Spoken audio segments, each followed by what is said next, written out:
Hello guys and welcome to Skynomics Academy. My name is Sunil Kumar Yadav और आज जो होगा, आज लास्ट पार्ट होगा human capital formation in India का। हमने बहुत शानदार तरीके से जानने की कोशिश करी थी कि कोई ह्यूमन जो है वो ढंग का ह्यूमन मतलब कि वो ऐसा इंसान बन पाए जो कैपिटल के रूप में काम कर पाए, तो वो देश के लिए बहुत इंपॉर्टेंट रोल प्ले करता है। तो हमने कल वहां तक देखा था, हमने ये भी देखा था क्या क्या इंपॉर्टेंट सोर्स होते हैं कोई भी ह्यूमन को ह्यूमन कैपिटल में कन्वर्ट करने के, है कि नहीं। तो आज जो होगा वो थोड़ा सा बेसिक पर फोकस करेंगे और एजुकेशन जो है वो an element of human capital formation. तो एजुकेशन उसमें मोस्ट इंपॉर्टेंट फैक्टर है। मैंने क्या बताया, दो चीज मोस्ट इंपॉर्टेंट। कौन सा दो चीज है भाई? एक तो भाई एजुकेशन और दूसरा क्या है, हेल्थ। हमारी इकोनॉमी के लिए बहुत इंपॉर्टेंट है ह्यूमन कैपिटल को फॉर्म करने के लिए, ठीक है। एक तो एजुकेशन हो गया और दूसरा हेल्थ। अगर इन दोनों पर जो है शानदार तरीके से अगर सरकार काम करे तो हमारे देश में ज्यादा से ज्यादा ह्यूमन कैपिटल जनरेट हो सकता है और वो हमारी इकोनॉमी के लिए बहुत ही इंपॉर्टेंट रोल प्ले करेगा, खास करके इकोनॉमिक ग्रोथ और इकोनॉमिक डेवलपमेंट के लिए, ठीक है। अब देखो यहाँ पर क्या बोला गया, education is the most important factors which affect the rate of the human capital formation of the country. अगर मान लो एजुकेशन बहुत अच्छे से दिया जा रहा है, हेल्थ की फैसिलिटी बहुत अच्छे तरीके से दी जा रही है, इसका मतलब उसका rate of the formation of human capital क्या होगा, अधिक होगा, ठीक है। तो through the education individuals are able to earn the living and contribute towards the national income. एक व्यक्ति, मान लो ये चुटकी है भाई, ठीक है, क्या है, चुटकी है। अब ये चुटकी मान लो कि पढ़ लिख गई, इसका हेल्थ अच्छा है, और जब ये कमाने लगी, अर्न करने लगी, तो अर्न करने के बाद वो टैक्स वगैरह देगी भाई, टैक्स वगैरह देगी या कंजम्पशन करेगी अपने इस पैसे से। तो एक तरीके से क्या होगा, हमारे इकोनॉमी में वो पैसा जाएगा और जिससे हमारी इकोनॉमी को बहुत सारे फायदे देखने को मिलेंगे, जो कि अपने आप में ही इंपॉर्टेंट है, समझ कर चलना है, ठीक है। और लास्ट में क्वेश्चन भी पूछूंगा आप लोगों से, जो जवाब नहीं देगा उसका नाक तोड़ दूंगा, बता रहा हूं, ठीक है। आप समझो इधर, गवर्नमेंट इनिशिएटिव, कल हमने बताया था गवर्नमेंट भी इनिशिएटिव कौन कौन से लिए गए भाई आज तक, या फिर क्या क्या ले सकती है ताकि हमारे एजुकेशन इन इंडिया जो है वो थोड़ा सा इंप्रूव हो पाए। या ह्यूमन कैपिटल के बारे में नहीं बात हो रहा है, यहाँ क्या बात हो रहा है, एजुकेशन। और ये सवाल डायरेक्ट पूछा जा सकता है, ठीक है। Government has taken the following initiative, जैसे अभी आप देख रहे होगे न्यू एजुकेशन पॉलिसी जो है वो लाई गई है कि नहीं, अभी हाल ही फिलहाल में 2020 में, और उसको इम्प्लीमेंट धीरे धीरे किया जा रहा है ताकि वो चीजें और भी बेहतर तरीके से इम्प्लीमेंट हो पाए। पहले क्वेश्चन जो ज्यादा रटमल्लू आता था, आजकल क्या आ रहा है, क्वेश्चन ज्यादा रटाफिकेशन वाला नहीं आ रहा है, in compare to competency based question ज्यादा पूछे जा रहे हैं। इसका मतलब क्या है, इसका मतलब क्या है कि एक तरीके से क्वेश्चन जो है आज आपके दिमाग से, मतलब दिमाग लगा के करने हैं। ऐसा नहीं कि आप रट के चले जाओगे तो एग्जाम में बहुत अच्छे तरीके से परफॉर्म कर लोगे, नहीं कर पाओगे। तो आपके कॉन्सेप्ट क्लियर होना चाहिए रादर देन रटाफिकेशन। तो सबसे पहले राइट टू एजुकेशन लाया गया, देखा यहाँ याद रखना, इंपॉर्टेंट लाइन है, ये सब सारी चीजें भी बताऊंगा जो भी यहाँ से सवाल आते हैं, ठीक है। राइट टू एजुकेशन लाया गया, कब लाया गया भाई, 2009 में। The government of India has implemented the right to education, जैसे राइट टू इक्वालिटी है, ठीक है, मतलब राइट टू फ्रीडम है ना, right to choose your religion है, ठीक है, वो सब सारे राइट है, अधिकार दिए गए हमें भाई। सेम उसी तरीके से राइट टू एजुकेशन है, ठीक है। राइट टू एजुकेशन एक्ट जो है लाया गया, this makes education a matter of a right to all the children of age group 6 to 14 years, कि भाई जो भी 6 से 14 साल की उम्र के बच्चे हैं, 14 साल तक, वो फ्री एजुकेशन देगी सरकार। अगर वो खुद से पढ़ाई या उसके पिताजी या माताजी खुद से कोई स्कूल में अगर दाखिला नहीं दिलवा पा रहे हैं तो वो सरकारी स्कूल में आकर फ्री एजुकेशन ले सकते हैं, जो बेसिक एजुकेशन होता है, ठीक है। इसके पहले तो आंगनबाड़ी वगैरह में वो भी एजुकेशन है, 0 से 6 साल तक आंगनबाड़ी में रहते हैं, है ना। उसके बाद फिर वो आके सरकारी स्कूल में अपनी एडमिशन कराकर एजुकेशन ले सकते हैं। लेकिन आप जानते हैं कि हमारे देश की जो 6 से 14 साल वाला एजुकेशन है, सरकारी स्कूल का क्या स्थिति है।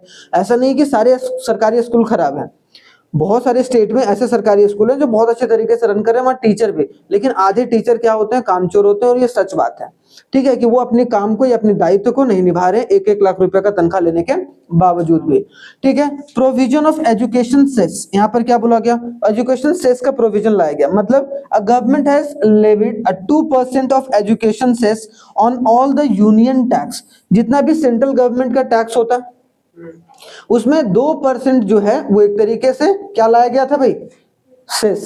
सेस का फैसिलिटी क्या, सेस का मतलब क्या होता है, टैक्स के ऊपर टैक्स लगाना, जैसे जो भी टैक्स दे रहे थे आप यूनियन टैक्स, उसके ऊपर 2% का टैक्स आपको देना पड़ता था और वो श्योरली किधर जाता था, बच्चों के एजुकेशन पर खर्च होता था। The revenue from this spent on the providing elementary education in the country, कि हमारे देश का एलिमेंट्री मतलब जो चिल्ड्रन बच्चों का जो एजुकेशन है वो सही तरीके से मजबूत किया जा सके, उसमें इनोवेशन वगैरह सिखाया जा सके, अलग से ट्रेनिंग प्रोवाइड किया जा सके। ठीक है, बहुत सारी चीजों का एक तरीके से यहाँ पर जो है वो इससे मदद मिला सेस से, ताकि गवर्नमेंट उस पैसे का इस्तेमाल करके उन बच्चों के फ्यूचर को थोड़ा सा और इनहेंस कर सके। तीसरा अपने आप में इंपॉर्टेंट है, अदर मेजर्स क्या है। In addition to this, the government sanctions a large outlay of the promotion of the higher education. अब देखो हमारे देश में ना ऐसा नहीं है कि एलिमेंट्री एजुकेशन बहुत अच्छे परफॉर्म कर रहा है, तो भाई जब एलिमेंट्री एजुकेशन सही तरीके से परफॉर्म नहीं करेगा, ठीक है, 10-12 तक अगर सही से परफॉर्म नहीं करेगा तो क्या हायर एजुकेशन अच्छे से पनप पाएगा? नहीं बन पाएगा, सिंपल सी बात है। अब सोचो अगर जो एक आर्ट्स का बच्चा है वो अगर 10th और 12th या ग्रेजुएशन लेवल तक अगर सही से आर्ट्स पढ़ लिया होता तो क्या उसे यूपीएससी की कोचिंग करनी पड़ती? चांस ही नहीं है। फिर वो गाइडेंस के लिए करता, फिर 1-1 लाख रुपए 2-2 लाख रुपए यूपीएससी के कोचिंग में नहीं देना पड़ता। इसका मतलब कहीं ना कहीं तो एजुकेशन में कमी है। ठीक है, फिर वो यूपीएससी वाले सिर्फ उसका पैसा लेते कि तुम्हें गाइड करूं, वो नहीं कि तुम्हें प्रॉपर तरीके से शुरुआत से सिलेबस 2 साल कंप्लीट कराऊं। 2 साल सिलेबस में चला जाता है फिर वहां पर। And new loan scheme for the student to pursue a higher education, और लोन वगैरह भी आसानी तरीके से मिल जाता है, ये भी प्रावधान जो है सरकार ने करा है। ठीक है, अगर देखा जाए गवर्नमेंट है एस्टैब्लिश्ड, गवर्नमेंट ने एनसीईआरटी, आप जान रहे हैं भाई बेसिक है सीबीएसई के लिए। एनसीईआरटी का फुल फॉर्म पूछा जा सकता है, national council of educational research and training. जो एनसीईआरटी किताब छापती है वो सारे जो है वो यही संस्थान है जो या संस्था है जो किताब को छापती है। यूनिवर्सिटी ग्रांट कमीशन, आप जान रहे हैं यूजीसी, जो सारे यूनिवर्सिटीज को एक तरीके से गाइडलाइन प्रोवाइड करती है, और हमारे देश में जितने भी यूनिवर्सिटी हैं सब उन्हीं के गाइडलाइन पर चलते हैं। ठीक है, उसके बाद देखें all India council of technical education, जो टेक्निकल एजुकेशन देते हैं वो AICTE जो है उसको देखने का काम करता है कि नहीं, ताकि प्रमोट किया जा सके एजुकेशन को। देखो एक है एनसीईआरटी भाई, एक है यूजीसी, ठीक है, यूनिवर्सिटी ग्रांट कमीशन, और एक है all India council of technical education, जहां पर टेक्नोलॉजी के मामले में जो कुछ भी इनोवेशन है किस तरीके से पॉलिसीज लानी है, ठीक है, एजुकेशन में सारे यूनिवर्सिटीज में, या कोई टेक्निकल या टेक्नोलॉजी कॉलेज खोलना चाह रहा है जैसे इंडियन इंस्टीट्यूट ऑफ टेक्नोलॉजी, तो उन सब सारी चीजों में किस तरीके से इंप्लीमेंट किया जा सके। ठीक है, ये भी इंपॉर्टेंट है। ग्रोथ ऑफ एजुकेशन सेक्टर हमारे देश में किस तरीके का रहा भाई, ये भी देखो थोड़ा सा कि अभी तक किस तरीके से रहा, अभी हम लोग चार्ट के थ्रू भी समझेंगे। जनरली अगर देखा जाए educational achievement in a country are indicated in the terms of adult literacy level या primary education completion rate and the youth literacy rate. तो 3 लेवल पर हमारे देश में एजुकेशन को मेजर किया जाता है या फिर उसको एक तरीके से अचीवमेंट को देखा जाता है। पहला कौन सा कि एडल्ट, कि जो एडल्ट हैं वो कितने पढ़े लिखे हैं। दूसरा कि हमारी प्राइमरी एजुकेशन जो लोग क्लास ले रहे हैं या फिर एजुकेशन ले रहे हैं उसमें प्राइमरी एजुकेशन कितने लोग लेते हैं कि नहीं लेते हैं। तीसरा क्या है कि यूथ का लिटरेसी रेट किस तरीके से, जो खास करके यूनिवर्सिटी लेवल पर देखने को मिलता है। स्टैटिस्टिक्स जो है वो लास्ट 2 डिकेड का आपको देखने को मिलेगा यहाँ पर। इसको डायग्राम के तौर पर समझिएगा और इसको थोड़ा सा रट्टाफिकेशन भी कीजिएगा, क्योंकि इसमें तो रट्टाफिकेशन ही काम आएगा। ठीक है, इसमें तो अपना दिमाग कुछ लगाना ही नहीं, अगर आपको ये याद है तभी आप लिख पाओगे, नहीं तो आप नहीं लिख पाओगे, सिंपल सी बात है। तो यहाँ पर सबसे पहला देखते हैं अडल्ट जो लिटरेसी रेट क्या है भाई, adult literacy rate. Adult literacy rate percentage of the people age 15 plus, वैसे लोग जो 15 साल से ऊपर की उम्र के लोग हैं उनमें कितना परसेंट, मतलब जितने भी परसेंट मेल हैं, मतलब 100%, मान लो कि 100 लोग ऐसे हैं हमारे देश में जिनका उम्र 15 से प्लस है, तो उनमें से 61.9% लोग 1990 में क्या थे, लिटरेट थे। ठीक है, 2000 में कितना हुआ भाई 68.4, 2011 में कितना हुआ 79, और अभी 2017-18 का डेटा है 82% के आसपास, अभी 85% के आसपास है। कोई ड्रास्टिक चेंज नहीं आया, इसको कम से कम 90-95 होना चाहिए, तब एक तरीके से चीजें और भी बेहतर तरीके से हो पाती है। ठीक है, तो ये 15। फीमेल में देखो, फीमेल में तो हालत और खराब है, देख रहे हो फीमेल में 1990 में 37.6, मतलब 100 महिला अगर 15 साल से ऊपर की हैं तो उसमें से महिला 37 महिला ही, या फिर 38 मान लो, 38 महिला ही पढ़ी लिखी थी भाई, लिटरेट थे। और यहाँ देखो 45.4, उसके बाद अभी 66 के आसपास देखने को मिलेगा। तो ये वाला डेटा और ये वाला डेटा याद रखना ज्यादातर, ठीक है। और ये दोनों ना भी रखो याद तो काम चल जाएगा, लेकिन ये दोनों डेटा जरूर याद रखना। फिर बोला गया प्राइमरी कंप्लीशन रेट, मतलब percentage of relevant age group. जो भी प्राइमरी एजुकेशन ले रहे हैं, प्राइमरी एजुकेशन जो ले रहे हैं वो 78% जो है मेल है और अभी 93, तो इसमें बहुत अच्छा। इसमें जो है फीमेल्स का ग्रोथ बहुत शानदार तरीके से हुआ है, खास कर कर प्राइमरी एजुकेशन में। क्यों? क्योंकि भाई याद रखो कि बच्चा या तो पढ़ता है, ठीक है, अब पढ़ेगा तो वो जो मेल पर्सन है या मेल बच्चा है वो एक तरीके से बहुत लंबे समय तक भी पढ़ेगा। महिलाओं या फिर उसमें बच्चियों को क्या किया जाता है, पढ़ाया जाता है कुछ साल तक प्राइमरी एजुकेशन, उसको खेतों वगैरह में शादी वगैरह करके अभी भी जो है वो गाँव में शादी करके सेटल कर दिया, खत्म कहानी, 10वीं 12वीं करा के। समझ रहे हो? तो यहाँ एक तरीके से बहुत ज्यादा उछाला है। तो तब भी एक तरीके से जो गांव की महिलाएं हैं वो एक तरीके से ज्यादा एजुकेटेड हुई इन कंपेयर टू पहले। देख रहे हो पहले 61% थे, अब 96, मतलब महिलाओं से ज्यादा एक तरीके से वहां पर क्या है, महिलाएं ज्यादा हैं और मेल कम है का प्राइमरी एजुकेशन को लेकर। अगर यूथ लिटरेसी देखा जाए 15 साल से प्लस और 24 साल, मतलब 15 से 24 साल के जो उम्र के बच्चे हैं उनमें कितने लोग जो है वो पढ़े लिखे हैं भाई। मेल के मामले में देखो 93% अभी के मामला है और पहले 76.4। यहाँ देखो बहुत इंप्रूवमेंट हुआ है भाई, बेटी बचाओ बेटी पढ़ाओ वगैरह बहुत सारे स्कीम्स वगैरह लाए गए हैं। और जब से एक तरीके से 1990s के बाद जो महिलाओं का एजुकेशन जो थोड़ा सा ज्यादा पीक पर गया इन कंपेयर टू आगे, ठीक है। तो यहाँ पर अगर 1991 के बाद देखो 64 गया, फिर 82 गया, कितना लॉन्ग जंप है कि नहीं।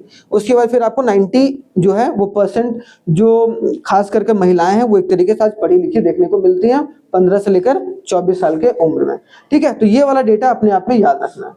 अब देखो कुछ इंपॉर्टेंट फैक्ट्स जो कि हम लोग समझ के चलते हैं। यहाँ पर क्या है भाई, future of the education, future किस तरीके से देखा जा सकता है एजुकेशन के मामले में, या फिर भारत किस तरीके से वहां तक पहुंच सकता है। तो अगर देखा जाए एजुकेशन फॉर ऑल, सिंपल सी बात है, एक बात है कि ऐसा कोई प्रोग्राम पॉलिसीज लाओ जिसमें एजुकेशन फॉर ऑल के बारे में बात किया जाए। या कोई महिला पुरुष नहीं, सबको एक तरीके से एडल्ट के रूप में मानकर एजुकेशन 100 आउट ऑफ 100 बच्चों को एजुकेशन मिलनी चाहिए, ये हमारा टारगेट होना चाहिए। कि अगर 100 बच्चा जन्म लिया है और 100 बच्चा अगर एक तरीके से पढ़ना चाह भी रहा नहीं चाह रहा है, लेकिन उसको basic education up to class 12th तक उनको दे देना चाहिए, ताकि उनको थोड़ी बहुत जानकारी हर एक चीजों के बारे में मिल जाए। देखो 12वीं क्लास तक पढ़ते पढ़ते बच्चा लगभग सारी चीजों के बारे में थोड़ा बहुत तो जान ही जाता है। फिजिक्स हो गया, केमिस्ट्री हो गया, सारी इकोनॉमिक्स हो गया, या फिर आपको बायोलॉजी हो गया, या फिर आपको मान लो कि हिस्ट्री हो गया, सिविक्स हो गया, ज्योग्राफी हो गया, ये सब मैथ्स हो गया, इंग्लिश हो गया। तो बेसिक जानकारी तो प्राप्त हो ही जाता है अगर थोड़ा बहुत भी ढंग से पढ़ा हो तो यहाँ बोले although the education level in India has risen for the both adult as well as for the youth, लेकिन स्टिल बहुत सारे नंबर्स अभी भी क्या है, अभी बहुत सारे पीपल क्या है, इलिटरेट है, ठीक है। तो उन पर एक तरीके से हम लोगों को ध्यान देकर चलना है। सबसे ज्यादा फोकस करना है जेंडर इक्विटी पर, मतलब जो पुरुष है और जो महिला है, मतलब एक मेल और जो फीमेल है, उन दोनों के बीच में एक जो इक्वल ट्रीटमेंट होना चाहिए, खास करके एजुकेशन के लेवल पर, ठीक है। तो difference in the literacy rate between male and female are narrowing, धीरे धीरे कम हो रहा है, जैसा कि हमने डेटा में भी देखा। एंड जिसका मतलब क्या है कि पॉजिटिव डेवलपमेंट देखने को मिल रहा है जेंडर इक्वालिटी या इक्विटी को लेकर, ठीक है। तो still needed to promote the education for the womens in India is eminent, अभी भी जरूरत है कि वुमेन की एजुकेशन को ज्यादा तवज्जो दिया जाए इन कंपेयर टू मेल का एजुकेशन, ठीक है। आज भी बहुत सारे ऐसे कस्बे हैं, ऐसे बहुत सारे एरिया हैं जहां पर वुमेन्स को पढ़ाना एक तरीके से मना है। अभी हाल ही में एक मैं न्यूज पढ़ रहा था, राजस्थान में बहुत सारे वहाँ पंचायत अभी भी चलता है, तो वहाँ बहुत सारे गांव जो है उन्होंने मिलकर ये डिसाइड करा है कि गांव की जो डॉटर इन लॉ, मतलब जो बहू है या फिर जो बेटी है, ठीक है, वो एक उम्र आने के बाद उनको मोबाइल फोन बैन है, मतलब वो स्मार्टफोन नहीं रख सकते हैं। स्मार्टफोन नहीं, छोटा वाला फोन रखें कोई दिक्कत नहीं, स्मार्टफोन वो लोग यूज नहीं करेंगे। अगर जो देता हुआ पाया जाएगा या जो जिसके पति ने दे दिया, जिसके भाई ने दे दिया, जिसके पिताजी ने दे दिया, उसको कड़ी से कड़ी सजा मिलेगी। तो ये चीजें हो रही, तो ये चीजें नहीं होनी चाहिए, ये चीजें लागू पुरुषों पर भी होनी चाहिए। तो ये चीजें क्या है, एक तरीके से अलग डायमेंशन को देखने को मिल रहा है, ठीक है। तो वो पंचायत वाले जो लोग हैं उनका प्रभाव आज भी राजस्थान में ज्यादा देखने को मिलता है, ठीक है। अगर देखो हायर एजुकेशन पर ध्यान देना चाहिए। Higher in India education pyramid is steep, मतलब जिसका मतलब है indicating a lesser number of people reaching in the higher. अब क्या होता है जनरली, अब जनरली क्या होता है वो समझो कि अगर ना 100 लोग अगर 10th-12th पास कर लिए ना, तो हायर एजुकेशन के लिए उसमें से 20 या 25 लोग ही जा पाते हैं। ठीक है, इसका मतलब समझ रहे हो, 100 लोग अगर 10वीं 12वीं पास करते हैं तो उससे 20 से 25 लोग ही एक तरीके से हायर एजुकेशन रीच कर पा रहे हैं। अभी उसका 30 to 35 बाकी या तो होटल में काम कर रहे हैं या कहीं और काम कर रहे हैं, या उस तरीके का हायर लेवल ऑफ एजुकेशन नहीं प्राप्त कर पाते हैं, जैसे पीएचडी करना, एमए करना, ठीक है, या फिर कोई टेक्निकल डिग्री लेना, तो ये बहुत कम है जिसको एक तरीके से कहाँ होती है, जाके देखो ना पहले। अभी तो तुम अपनी सराउंडिंग में देख रहे हो ना, जब आगे जाओगे तो समझ में आएगा तुम्हें क्या हालत है। पॉपुलेशन हमारा कितना है, आप सोचो, उसमें उसमें काउंट करो ना, तो बहुत कम लोग हैं जो हायर डिग्री जाते हैं। कोई जाते हैं तो कोई ग्रेजुएशन किया, ग्रेजुएशन के बाद छोड़ दिया, उसके बाद वो एजुकेशन ही नहीं ले रहा है। ठीक है, तो यहाँ पर है therefore the government should increase the allocation of fund, कि सरकार को ध्यान देना चाहिए और एलोकेट करना चाहिए फंड को, ताकि हायर एजुकेशन लोग ले सकें, और standard of higher education institute so that the student impart the employable. बहुत सारे लोगों का ये सोचना होगा ग्रेजुएशन करेंगे उसका कोई फायदा नहीं है, नौकरी तो मिलने वाला नहीं है, तो 12वीं क्लास के बाद वो तैयारी करना चाहते हैं नौकरी का। बहुत सारे ऐसे जॉब होते हैं भाई स्टेट में जो 12वीं क्लास के बाद ही आपको एक तरीके से उसका फॉर्म भरना शुरू कर देते हैं, जैसे पुलिस का 12वीं क्लास रहते हैं जनरली, या फिर मान लो यूके ट्रिपल एससी जो यहाँ का है, या फिर कहीं भी एसएससी का परीक्षा बहुत सारे होते हैं जो 12वीं क्लास से चाहिए होता है, तो उसके बाद फिर हायर एजुकेशन वो करते ही नहीं है। एक बार नौकरी वोकरी लग गई पुलिस की, निकल लिए, तो इसका मतलब हायर एजुकेशन वो नहीं कर रहे, तो वो सब सारे कैटेगरी में ही आते हैं। ठीक है, तो ये चीजें हैं कि सरकार को जो है दोनों तरफ जो है वो फंड को रेज करना चाहिए, फंड लगाना चाहिए, ताकि हायर एजुकेशन लोग जो है वो करें, वो अपने आप में इंपॉर्टेंट है। ठीक है, तो जो कल स्टार्ट होगा हमारा, वो स्टार्ट होगा हमारा रूरल डेवलपमेंट। ठीक है, रूरल डेवलपमेंट स्टार्ट करेंगे, है ना। इसके बाद वही चैप्टर है रूरल एम्प्लॉयमेंट या रूरल डेवलपमेंट एंड एम्प्लॉयमेंट से रिलेटेड चैप्टर है, उसको हम लोग डिस्कस करेंगे। तो चलिए, थैंक यू वेरी मच, जय हिंद, मिलते हैं नेक्स्ट क्लास में, तब तक आप लोग अपना बहुत बहुत ख्याल रखिएगा, धन्यवाद।